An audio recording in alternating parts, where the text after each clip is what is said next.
Hello friends, இன்னைக்கு நம்ம பார்க்க போறது ஜாப்பனீஸ் அனிமே சீரிஸான the world finest assassin gets reincarnated in another world season 1 episode 6 தான் இன்னைக்குள்ள வீடியோல பார்க்க போறோம். இந்த எபிசோட சின்ன பசங்க யாரும் பார்க்காதீங்க அப்படின்னு தான் நான் சொல்லுவேன். இதுல பெருசா தப்பான எந்த ஒரு சீன்ஸுமே வராது. அனாதையா இருக்கிற பொண்ணுங்களுக்கு நடக்கிற கொடுமைகளை தான் இந்த எபிசோட்ல காமிச்சிருப்பாங்க. சோ அதனால தான் சின்ன பசங்க யாரும் இதை பார்க்க வேண்டாம்னு சஜஸ்ட் பண்றேன். சரி வாங்க நம்ம இன்னைக்குள்ள கதைக்குள்ள போலாம். இன்னைக்கு நம்ம பார்க்க போறது தி world finest assassin get reincarnated in another world season 1 episode 6. டாடோ நம்ம ஹீரோவா அவங்களோட ஐடென்டிட்டியை மாத்திக்கிட்டாங்க. நம்ம ஹீரோ மேஜிக் யூஸ் பண்ணி அவனோட முடியோட கலரை சேஞ்ச் பண்ணிக்கிட்டு தான். ஏன்னா அப்படின்னாதான் இவனை யாரும் அடையாளம் கண்டுபிடிக்க முடியாதுன்னு சொல்லி அடுத்த 2 வருஷத்துக்கு என்னோட பேரு இலிக் பாலர் அண்ட் நான் மில்டோவோட ஒரு மெர்ச்சன்ட் அப்படின்னு நம்ம ஹீரோ சொல்றான்.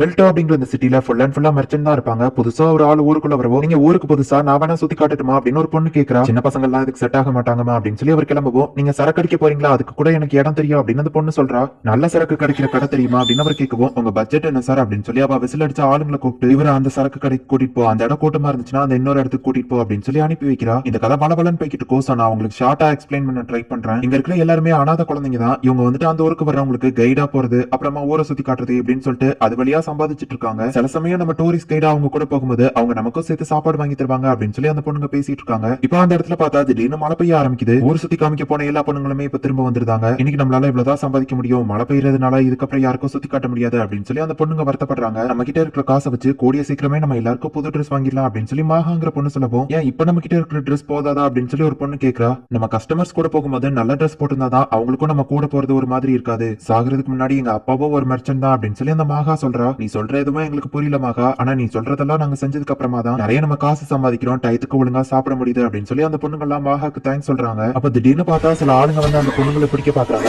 மாகா டக்குன்னு அவங்களை அடிச்சு போட்ட மத்த எல்லாரையும் ஓட சொல்றா. மாகா அந்த பணத்தை தூக்கிட்டு ஓடிட்டு இருக்கா. ஆனா அந்த ஆளுங்க மத்த எல்லாரையும் பிடிச்சிருக்காங்க. மாகாவையும் இப்ப பிடிச்சிருக்காங்க. பார்த்தா அவங்க பணத்துக்காக வரல, அந்த பொண்ணுங்க எல்லாரையும் கடத்தி கூட்டிட்டு போயிட்டு இருக்காங்க. நம்மள இவங்க எதுக்காக கூட்டிட்டு போறாங்க, எனக்கு ரொம்பவோ பயமா இருக்கு அப்படின்னு சொல்லி அந்த பொண்ணுங்க பயப்படுறாங்க. சார் எந்த ஒரு பிரச்சனையுமே இல்லாம நாங்க இவங்களை கூட்டிட்டு வந்துட்டோம் அப்படின்னு சொல்லி அந்த டைரக்டர் அங்க இருக்கிற அடியால் சொல்றான். இதுக்கப்புறம் நீங்க எல்லாரும் இந்த டாரன் ஆர்ஃபனேஜ்ல தான் இருக்க போறீங்க அண்ட் நான் தான் இதோட டைரக்டர் அப்படின்னு சொல்லி ஒருத்தன் சொல்லவும், நாங்க தனியா வாழ்ந்தாலே எங்க இஷ்டத்துக்கு சந்தோஷமா தான் இருப்போம், எங்களுக்கு ஒண்ணு இந்த ஆர்ஃபனேஜ் தேவை இல்ல அப்படின்னு சொல்லி ஒரு பொண்ணு சொல்லவும், என்னோட பேச்சு நீ கேட்கலனாலோ இந்த இடத்துல இருந்து எஸ்கேப் ஆக ட்ரை பண்ணாலோ இதுதான் நடக்கும் அப்படின்னு சொல்லி அவன் அடிச்சு போடுறான். பார்த்தா அந்த பொண்ணுங்களோட மத்த ஃப்ரெண்ட்ஸும் அந்த இடத்துல தான் இருக்காங்க.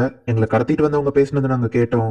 ஒரு நோபல் லேடி அனாதை குழந்தைங்களுக்காக காசு கொடுத்து ஆர்ஃபனேஜ் நடத்த சொல்லியிருக்காங்க. ஆனா இவங்க அந்த காசு அடிச்சுட்டு இப்படி பண்றாங்க அப்படின்னு சொல்லி ஒரு பொண்ணு சொல்றா. இதாங்க ஒரு வாரத்துக்கான உங்களுக்கான சாப்பாடு அப்படின்னு சொல்லி அவன் தூக்கி எறிஞ்சிட்டு போறான். மழையில நம்ம இல்லாம குளிர் எடுக்காம சேஃப்டியா இருக்கிறதுக்கு ஒரு வீடு இருக்கு, நம்ம ஆசைப்பட்டபடியானா இது இல்ல அப்படின்னு சொல்லி அந்த பொண்ணுங்க எல்லாம் வருத்தப்படுறாங்க. போன வாரம் ஃபுல்லா நம்ம சாப்பிட்ட சாப்பாடு கூட இதை விடவோ டேஸ்டா இருந்துச்சுல அப்படின்னு சொல்லி கண்ணாடி போட்ட ஒரு பொண்ணு சொல்றா. ஒரு வாரத்துக்கு அந்த காய்கறி எல்லாம் நல்லா இருக்குமான்னு தெரியல, மீதி இருந்த சாப்பாடு ஹோட்டல்ல நமக்கு சீப்பான ரேட்ல தந்தாங்க, அது கூட இதை விட நல்லா இருந்துச்சு அப்படின்னு சொல்லி மாகாவும் வருத்தப்படுறா. அந்த பொண்ணுங்களை இவங்க ரொம்பவும் வேலை வாங்குறாங்க. அதே நேரத்துல துணியை தைக்க விட்டு அது வழியா காசு சம்பாதிக்க ட்ரை பண்றாங்க. ஒரு பொண்ணோட கையில ஊசி குத்திட்டு அப்படின்னு சொல்லி அவ தைக்கிறத ஸ்டாப் பண்ணுவோம். அவளை போட்டு அடி அடி நடிச்சா. இன்னொரு பொண்ணு வந்து கேட்கவோ, நீ இப்படிலாம் பண்ணா கேட்க மாட்டா அப்படின்னு சொல்லி அவளோட வாயை மூடி ஒரு ரூம்குள்ள அடைச்சு வச்சிருக்கான். டிசிப்ளின் முக்கியம் தான், ஆனாலும் அவங்க எல்லாம் வியாபாரத்துல உள்ளவங்க, அவங்கள ரொம்ப டேமேஜ் பண்ணிடுறதா அப்படின்னு சொல்லிட்டு ஒரு நோபல் மன அந்த டைரக்டர் கூட்டிட்டு வரான். உங்களுக்கு எந்த பொண்ணு வேணுமோ செலக்ட் பண்ணுங்க அப்படின்னு சொல்லி அந்த டைரக்டர் அனுப்பி வைக்கிறான். அவனும் அந்த பொண்ணுங்க எல்லாத்தையும் பார்த்துட்டு எனக்கு இந்த பொண்ணை நைட் அனுப்பி வைங்க அப்படின்னு சொல்லி காசு கொடுத்துட்டு போறான். ஈஃபா வா அப்படின்னு சொல்லி ஒருத்தன் கூப்பிடுவோம். ஆனா நைட் டின்னர் அப்படின்னு சொல்லி அந்த பொண்ணு கேட்கறா.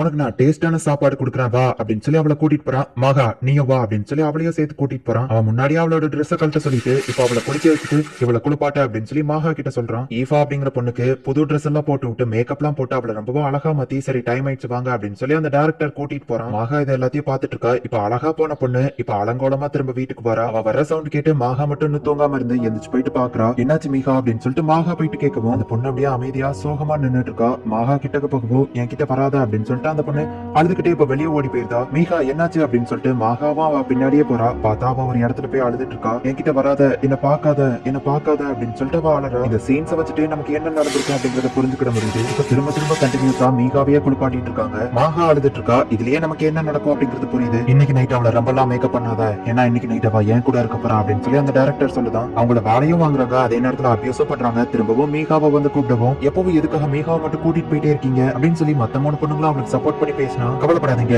நீங்களுமே இந்த வியாபாரத்துல இருக்கிற பொண்ணுங்க தான் அப்படின்னு சொல்லிட்டு இப்ப அந்த மத்த 3 பொண்ணுங்களையும் குளிப்பாட்டுறாங்க அப்படின்னாலே நமக்கு என்ன நடக்கு அப்படிங்கறத புரிஞ்சுக்கிட முடியும். அந்த பொண்ணுங்க எல்லாமே ரொம்பவும் வருத்தப்பட்டு இருக்காங்க. மாகாவாலையும் எதுவோ பண்ண முடியல. நான் அழகா இருந்தா தானே கஸ்டமர்ஸ் என்ன செலக்ட் பண்ணுவாங்க அப்படின்னு சொல்லி கத்திய வச்சு அந்த பொண்ணு தான் மூஞ்சிலேயே வெட்டிக்கிடுதா. மாகா போயிட்டு அந்த பொண்ணு தடுக்கிறா. இதுக்கப்புறம் என்ன எந்த கஸ்டமரும் செலக்ட் பண்ண மாட்டாங்க அப்படின்னு சொல்லி அந்த பொண்ணு அழறா. மாகாவுக்கும் ஒரே அழுகையா வருது. இப்போ 2 வருஷம் கழிச்சு நமக்கு காமிக்கிறாங்க.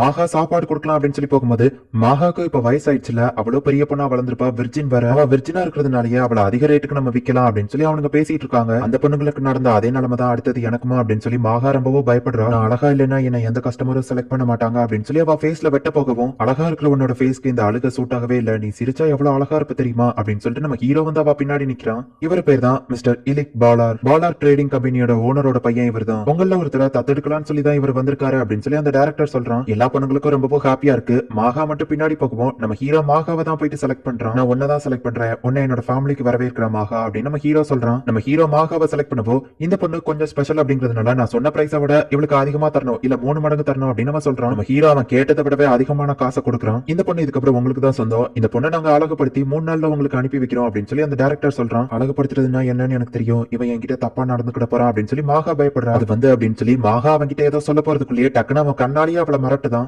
டைரக்டர், இவ எங்க குடும்பத்துல ஒருத்தி ஆக போறவா, இவளுக்கு இதுக்கப்புறம் எதுவும் ஆகக்கூடாது அப்படின்னு நம்ம ஹீரோ சொல்லப்போ எதுவும் ஆகாது சார் அப்படின்னு அவன் சொல்றான். நம்ம மீட் பண்ணலாம் மாகா அப்படின்னு சொல்லிட்டு நம்ம ஹீரோ கிளம்பவோ இப்ப மாகாவையும் குளிப்பாட்டுறாங்க. என்னோட மூஞ்சில இந்த தழும்பு இல்லாம இருந்திருந்தா நல்லா இருக்கும்னு எனக்கு இப்பதான் தோணுது. நீ ஒருத்தி தான் பியூரா இருந்த மாகா, நீ பியூரா இருக்கும் போதே அவர் உன்னை கூட்டிட்டு போயிருந்திருந்தா நல்லா இருந்திருக்கும். இப்ப அவன் உன்னை நாசம் பண்ண போறான் அப்படின்னு சொல்லி அந்த பொண்ணு வருத்தப்படுறா. இப்போ கஸ்டமர் கிட்ட மாகாவை கூட்டிட்டு போறான். நீ ஒரு விர்ஜின்ங்கிறதுனால உன்னை அதிக ரேட்டு கொடுத்தா பேசியிருக்கான். இன்னைக்கு நைட் முடிஞ்சதுக்கு அப்புறமா நாளைக்கு நைட்டு நான் உன்னை யூஸ் பண்ணிக்கிடுவேன். அந்த இலிக் பாலாருங்கிற பையன் யூஸ் பண்ண பொருளை வித்தா எதுவும் தப்பாலாம் நினைச்சுக்கிட மாட்டான் அப்படின்னு சொல்லி அந்த டைரக்டர் சொல்றான். என்ன காப்பாத்த வந்த பிரின்ஸ் இன்னும் 3 நாள்ல வந்து என்ன காப்பாத்தி கூட்டிட்டு போயிருவாரு. இன்னும் 3 நாளைக்கு நான் இதெல்லாம் பொறுத்துக்கிட்டு இருக்கணுமா? ஆனா என்னோட பிரின்ஸ் கிட்ட போகும்போது நான் பியூரா இருக்கணும்னு ஆசைப்படுறேன் அப்படின்னு சொல்லிட்டு மாகா அந்த வண்டியில பாக்குறான். மானாவோட இருக்கிறது நீ மட்டும் கிடையாது அப்படின்னு சொல்லிட்டு அந்த அடியால் வந்து அவளை பிடிச்சிருந்தான். எப்பவுமே அந்த டைரக்டர் யூஸ் பண்ண பொண்ணுங்களை தான் எனக்கு தருவான். டேமேஜ் ஆகாத பொண்ணுங்களை யூஸ் பண்ணணும்னு என்னோட எத்தனை நாள் ஆசை தெரியுமா அப்படின்னு அவன் ஹராஸ் பண்ணிட்டு இருக்கவும் நம்ம ஹீரோ அந்த இடத்துக்கு வந்துருந்தான். நான் அவங்க கிட்ட முதல்லயே சொல்லியிருக்கேன், அவ என்னோட ஃபேமிலியில ஒருத்தி, உனக்கு எதுவும் ஆகாது மாகா, என் கூட வா அப்படின்னு நம்ம ஹீரோ சொல்றான். இப்போ அந்த டைரக்டர் அந்த இடத்துக்கு வந்துருந்தான். 3 நாள் கழிச்சு தான் நான் அவளை உனக்கு தரதா சொல்லியிருக்கேன் அப்படின்னு அந்த டைரக்டர் சொல்லவும் என் ஃபேமிலி மெம்பருக்கு எதுவும் நான் ஆகப்பட மாட்டேன் அப்படின்னு நம்ம ஹீரோ சொல்றான். அவங்க 2 பேரையுமே போட்டு தள்ளுறா அப்படின்னு அந்த டைரக்டர் சொல்லவும், சார் ஆனா அப்படி பண்ணா அந்த பாலார் கம்பெனியோட நமக்கு பிரச்சனை வருமே அப்படின்னு சொல்லி அந்த அடியால் கேட்கிறான். பாடிய பக்கத்து கிங்டம்ல பொதிச்சிட்டு உங்களை காணலன்னு சொல்லிக்கலாம் அப்படின்னு அந்த டைரக்டர் சொல்றான். அவன் கிட்ட மானா இருக்கு, பார்த்து ஜாக்கிரதை அப்படின்னு சொல்லவும் அந்த ஹீரோ அவங்களை அசால்ட்டா அடிச்சு போட்டு நானே உங்களை கொண்டிருப்பேன், ஆனா சட்டம் உங்களை தண்டிக்கும் அப்படின்னு சொல்றான். மாகாக்கு பதிலா டர்ட் அந்த இடத்துக்கு போறா. இப்போ சோல்ஜர்ஸ் அந்த நோபல் மண்ணை சுத்தி வளைச்சிருந்தாங்க. ஹியூமன் டிராபிகிங் பண்ணதுக்காக நாங்க உங்களை அரெஸ்ட் பண்றோம் அப்படின்னு சொல்றாங்க. ஆர்ஜிங்கிற பேர்ல பொண்ணுங்களை வச்சு பிசினஸ் பண்ண எல்லாரையுமே இப்ப அவங்க அரெஸ்ட் பண்றாங்க. முகத்துல தழும்போடு இருந்த அந்த பொண்ணையும் நம்ம ஹீரோ வந்துட்டு இப்போ சரி பண்ணிருந்தான். அங்க இருக்கிற எல்லா பொண்ணுங்களையுமே நம்ம ஹீரோ காப்பாத்திட்டான். இப்ப மாகாவை நம்ம ஹீரோ அவன் கூட கூட்டிட்டு போறான். இந்த இடத்துல இந்த எபிசோட் முடியுது. வெளி உலகத்தை பொறுத்த அளவுக்கு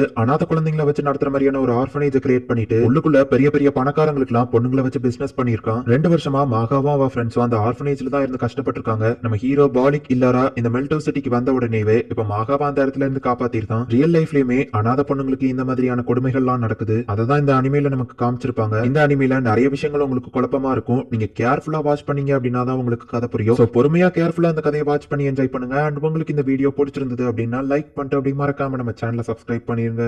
தேங்க்யூ ஃபார் வாட்சிங். Bye guys. நெக்ஸ்ட் எபிசோட்ல மீட் பண்ணலாம்.